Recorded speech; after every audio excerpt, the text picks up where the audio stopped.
40 years ago, thousands of workers in the Sacramento area helped to put astronauts on the moon. And we've continued to build rocket motors that put satellites in orbit and spacecraft on Mars. Well, now a small local aerospace company is forging ahead with a whole new way of going to space.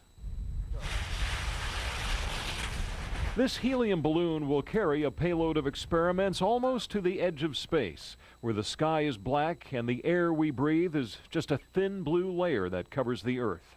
Let's go ahead and do balloon fill. Opening up. I think we're up to 112. John Powell has flown balloons and science experiments to the upper atmosphere dozens of times. But now he wants to go one giant leap farther. But we don't think there is a limit. You could fly all the way to space with the airships. The title of Powell's new book, Floating to Space, sounds more like science fiction.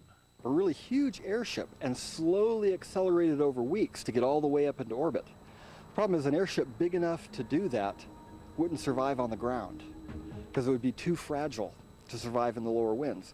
Powell's plan is to use 3 separate airships. The smallest and strongest would fly from the ground to 140,000 feet and dock with a floating dark sky station. From there, a large hydrogen-filled airship would carry astronauts and cargo the rest of the way into space. Well, the trick is to burn the fuel slowly. So instead of burning it all in 4 minutes like a conventional rocket, you're burning it over 5 to 7 days. Powell believes it will be a cheaper, safer way to go to space. That's it for the battery checks. Okay. JP Aerospace is a small business run with the help of volunteers. Oh, I always say we're a volunteer space program. We wouldn't do it any other way. You really get the passion of the people and the ideas and the people really to work on a commitment.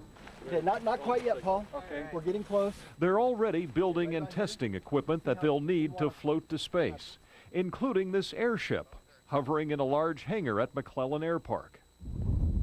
At the only cafe for nearly 100 miles in northern Nevada, they grab a bite to eat. Thank you. Log on to the internet and see where their balloon package has parachuted back to Earth. It transmitted map coordinates to a satellite in space and onto a website. The package has landed miles from the nearest road, behind those mountains. There are some alternate routes in, if you don't mind walking, probably about 4 or 5 miles. They use satellite images to look for the best way to hike in. The pictures show incredible detail because a satellite recently photographed this area in a search for missing adventurer Steve Fawcett.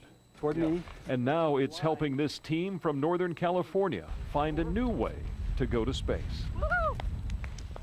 John Powell figures he's about 7 years away from putting the first balloon and payload into space. If you'd like more information about JP Aerospace and the book Floating to Space, go to news10.net. We've put a link under news links. Fascinating. All of that technology available on laptops. I mean, yes.